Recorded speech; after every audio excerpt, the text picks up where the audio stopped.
Welcome to A1 Storyteller, where we don't just tell stories, we bring them to life with every heartbeat, every tear, and every clapback moment you never saw coming. Today's story is one for the books.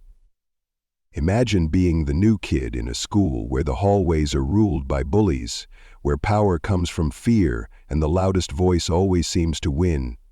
Now imagine a quiet black girl walking into that storm, not to cause trouble, but to be herself, strong, unapologetic, unbreakable. But what happens when a notorious school bully, cocky, arrogant, and used to being feared, sets his sights on her? What happens when he pushes too far, assuming she's just another target? He thinks he knows how the story will end, but in just 10 seconds, everything changes. This is not just a story about bullying, it's a story about resilience, about knowing your worth, about how sometimes the strongest person in the room is the one everyone underestimates. This is Destiny's story, and by the end of it, you'll know exactly why they never should have messed with her. Let's get into it. Destiny James stepped off the school bus with her hood up and her earbuds in. The beat of Kendrick Lamar's All Right pulsing through her ears. Her heart thudded in rhythm with every step toward the front doors of Riverview High. New school, new city, same routine. Stay low, stay out the way. Don't let anyone pull you off center. She was used to being the new girl. Her mom worked for a national healthcare nonprofit that relocated often. That meant Destiny had been to 5 different schools in the past 3 years. But she had never walked into a school like Riverview High. The first thing she noticed wasn't the building, it was the stairs. Not curious stares, not even who's she stares. These were sharper, judgy, cold. She was one of the few black students here, and she felt that fact land on her shoulders like weight in a backpack. Some kids didn't even try to hide their double takes as she passed, but Destiny didn't flinch. Her thick curls were tied back in a high puff that defied gravity. She wore clean black jeans, a fitted graphic tee that read "Unbothered," and over her shoulder hung a forest green tactical backpack, stitched with patches that hinted at a past most kids wouldn't understand. She walked straight to the front office, introduced herself politely, and took her schedule. No attitude, no hesitation, but there was something in her walk, something unshakable. She wasn't trying to stand out, but she couldn't help it. That kind of presence? It doesn't go unnoticed. Especially not by him. Bradley Hawkins leaned against the wall near the lockers like he had every right to be there, because in his mind he did. He was the kind of guy the school revolved around. Football captain, homecoming prince 2 years in a row, and the unofficial ruler of the junior class. He didn't get good grades, but he didn't need to. Teachers passed him off like a hot potato. His dad was on the school board and his mom threw fundraisers. That gave Bradley a kind of invisible shield, one that protected him when he tripped other students in the hall, made slick comments in class, or spread rumors about kids who didn't kiss up. To his boys, he was a legend. To his teachers, a charming menace. To anyone outside his circle, he was trouble. Bradley loved power, he loved being in control, and he especially loved targeting people who didn't fit. So when he saw Destiny walk in, head high, eyes forward, no fear in her stride, he felt something stir in his gut. Not attraction, not curiosity, but irritation. Who did she think she was? He nudged his friend Marcus. Check her out. Miss Independent just walked in like she owns the place. Marcus laughed. You gonna say something?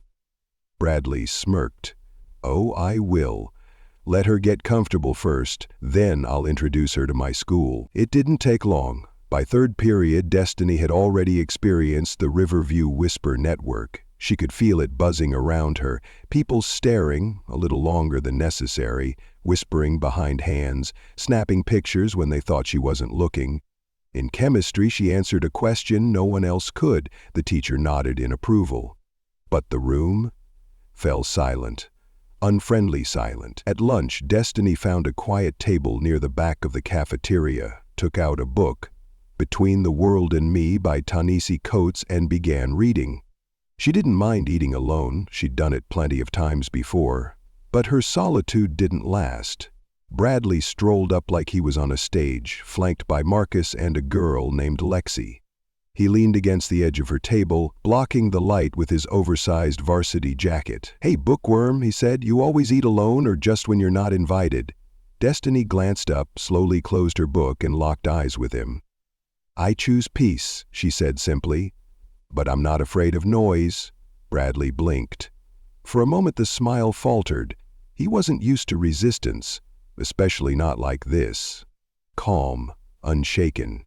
She didn't play into his performance. She didn't look scared, she looked in control. He leaned closer. "You got a smart mouth. Might want to watch that." Destiny shrugged. "Might want to work on your pickup lines." His crew howled in surprise. Bradley's ears burned. The clapback had landed. "Careful," he muttered. "People who don't learn their place tend to get reminded." Destiny picked up her book again. "And people who try too hard to scare others usually end up embarrassed." He stepped back, stunned. No one had ever handled him like that. And just like that, she became his obsession. By the end of the day, the school was buzzing like a beehive set on fire. "The new girl roasted Bradley," she told him off in front of everyone. "She ain't scared of nobody." Screenshots and fake quotes flew through group chats. People were embellishing the story already, adding in punches, slaps, and imaginary one-liners. Destiny hadn't even said. Some of the football players laughed it off, but others were nervous. "She's gonna make him look weak. You know Bradley ain't letting that slide." Destiny, however, remained unbothered. She walked the halls like she had every right to be there. Because she did. She ignored the stares, the comments, the whispers. This wasn't her first time being underestimated, and it probably wouldn't be the last. But not everyone was laughing. Bradley? He stewed. That night he stared at the ceiling in his dark bedroom, jaw clenched. He had to regain control, reclaim his throne. "You want a spotlight?" he muttered to himself. "Fine, I'll give you one." The next day, he slipped a note into Destiny's locker. No name, no signature. "Meet me in the gym after last period. Someone's messing with your stuff." A trap was set, and Bradley had no idea he was the one walking into it. The next morning, Destiny could feel it. The air was different. She walked into school with the same quiet confidence, but the stares were sharper now. Whispers traveled faster. It wasn't like the day before. This was heavier, darker. She noticed how certain students, mostly from Bradley's crew, kept glancing her way and smirking. It was obvious. They were planning something. And Destiny? She wasn't surprised. Because people like Bradley didn't just let things go. Not when they had their pride bruised in front of the entire school.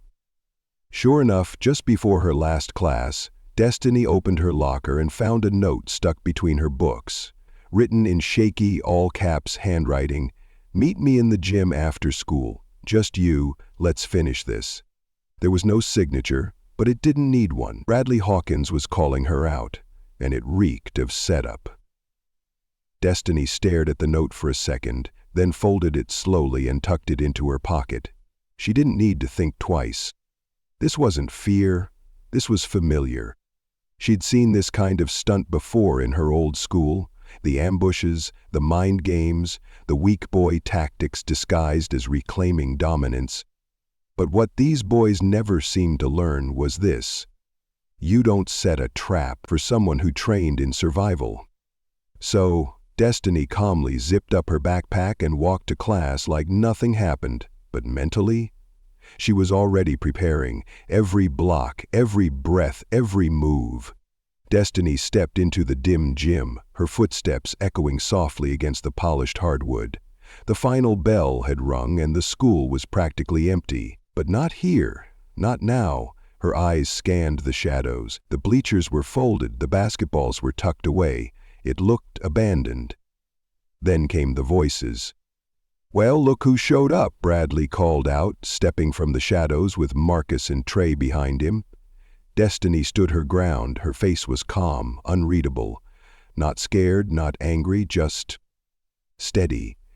"You left this in your locker," Marcus said, waving the note that was never hers. Destiny didn't flinch. "So that's what this is, an ambush?" Bradley stepped closer, cracking his knuckles like he was on a WWE poster. "Nah, just a lesson. Someone needs to remind you who runs this school." He lunged forward. It was sloppy, wild. He was fast, but he had no control. Destiny? She had plenty. She sidestepped him with ballerina-level balance, hooked her arm under his extended wrist, and used his own force against him. With a quick pivot, she flipped him over her shoulder. Boom! He hit the floor with the full weight of his pride and body. The air left his lungs with a gasp. 10 seconds hadn't even passed yet. He scrambled up, face burning, eyes full of fury. "Lucky hit," he spat, rushing her again. Destiny crouched low, deflected the punch, spun on her heel, and swept his legs out from under him. Slam! Down again. Marcus and Trey backed up, wide-eyed, frozen. Destiny exhaled softly. "Are we done?" she asked.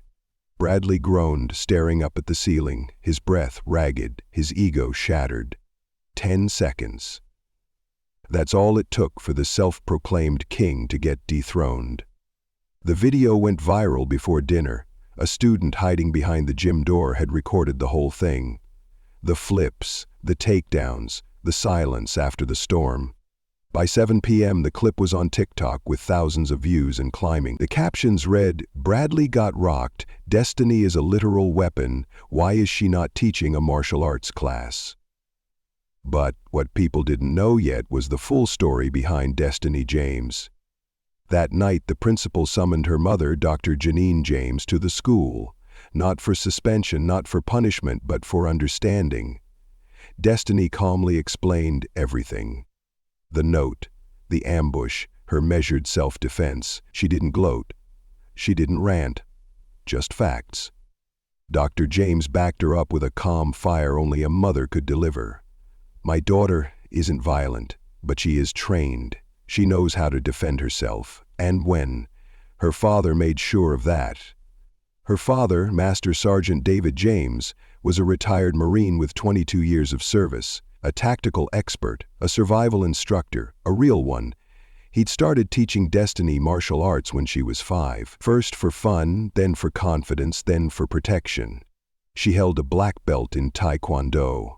She'd placed in regional jiu-jitsu tournaments, and she could disarm an attacker in under 4 seconds. So no, she didn't need to fight, but if forced, she wouldn't hesitate. Bradley didn't show up to school for 3 days. Word was he told his parents he had the flu. But everyone knew the real illness. Embarrassed, his crew distanced themselves fast. The same people who laughed at Destiny before were now reposting her videos and calling her a hero. Even the football team, his sanctuary, started acting weird around him. "Yo, you good, man?" Marcus asked on day 4 when Bradley finally showed up. Bradley just shrugged, walking down the hall with his hoodie pulled tight over his head. Gone was the confident strut, the swagger, the smirk. Now? He moved like a ghost. Some people snickered as he passed. Others just looked away awkwardly. His throne? Gone. His crown? Shattered. Destiny, on the other hand, didn't gloat. She didn't repost the video. She didn't talk about it at all. She walked the same way she always had. Calm, direct, graceful. She didn't need revenge. Her self-respect had done all the talking. A week after the incident, as students poured out of class and into the sunshine of an early spring afternoon, Bradley stood by the library steps, waiting. He looked nervous, clumsy even. Destiny approached, headphones around her neck, phone in hand. He stepped forward. "Hey," he said, voice low. She stopped, looked him in the eye, didn't smile. He began, rubbing the back of his neck. "I just wanted to say I was wrong. About everything. I was a jerk. I was trying to show off, and I crossed the line." Destiny didn't speak right away. Finally, she said, "You weren't trying to show off. You were trying to control something you didn't understand."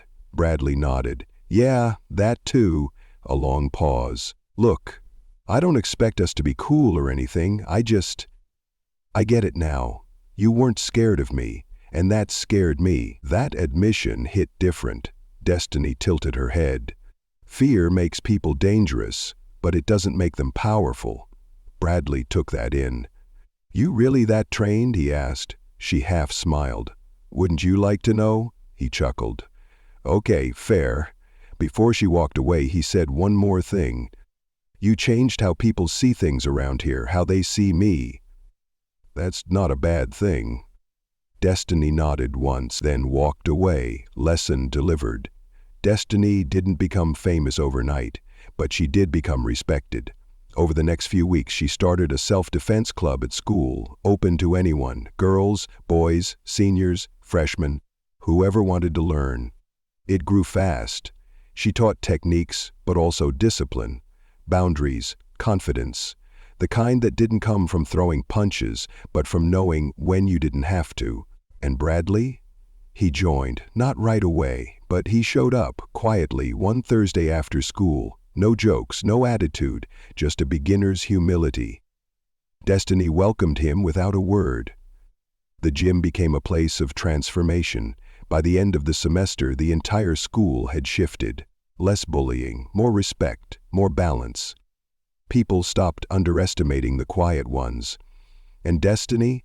She never once threw another punch at school. She didn't have to, because in 10 seconds she changed the entire culture of Riverview High.